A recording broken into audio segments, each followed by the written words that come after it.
Արագածոտնի մարզի Զովասար գյուղի միջնակարգ դպրոցի ուսուցիչ Տիգրան Սարգսյանը մայիսի 8-ին ազատվել է աշխատանքից։ Այդ մասին պաշտոնական ծանուցում սակայն ստացել է մոտ 1 ամիս անց։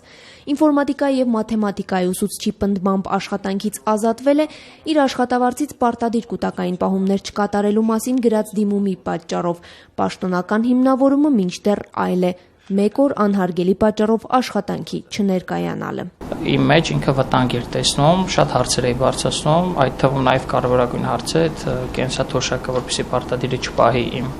աշխատավարձից, ինչը նա չէր կարող անել, որովհետև ինչպես եւ մնացած մարզային բոլոր դպրոցների ուսուցիչները իմ կարծիքով Մարիանետկա են մարզպետների ձեռքերում, այսինքն մարզպետը ոնց վերևից ասի, իրանք այդպես էլ անում են, սուսուփուս։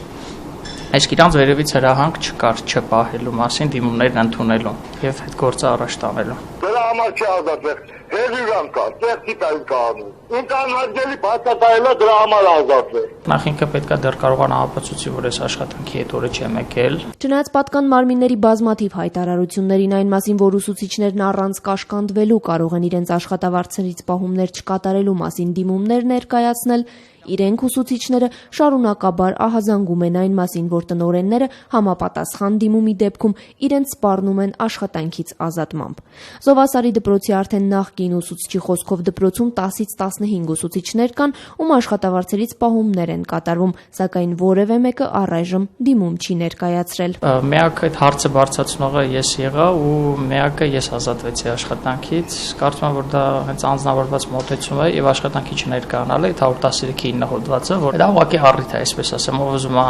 ինչ-որ առիթ գտնի, կեղտ գտնի ուսուցչի վրա, ցավոք սրտի այսօր կարող է գտնել աշխատանքային օրենսգրքում եւ համանդրությունում այդ բացերը կան այսօր մեր մոտ։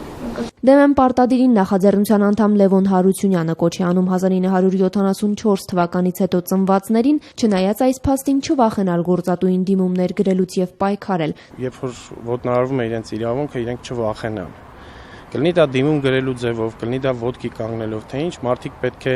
հասկանան, որ եթե իրենք իրենց իրավունքը չեն պաշտպանում, ոչ մեկ չի պաշտպանի։ Մի հատ էլ կոչ կուզեմ անել այն տնօրեններին, ովքեր որ մտածում են, որ կարող են ինչ որ մեկին լավամարդ դուրս գալ այդ տիպի ճնշումներով, ասեն, որ այդ ինչ որ մեկը շատ հանգիստ իրենց մատաղ կանի, ուղղակի երբ որ այս հարցը կհանրայնացվի։ Աշխատանքից ազատված մաթեմատիկայի եւ ինֆորմատիկայի ուսուցիչն, ով շաբաթական 2 անգամ մոտ 80 կիլոմետր էր կտրում Երևանից Զովասար հասնելու համար, իր հերթին նշում է, որ ազատվել է աշխատանքային օրենսգրքի մի շարք խախտումներով եւ պատրաստվում է համապատասխան հայցով դիմել դատարան։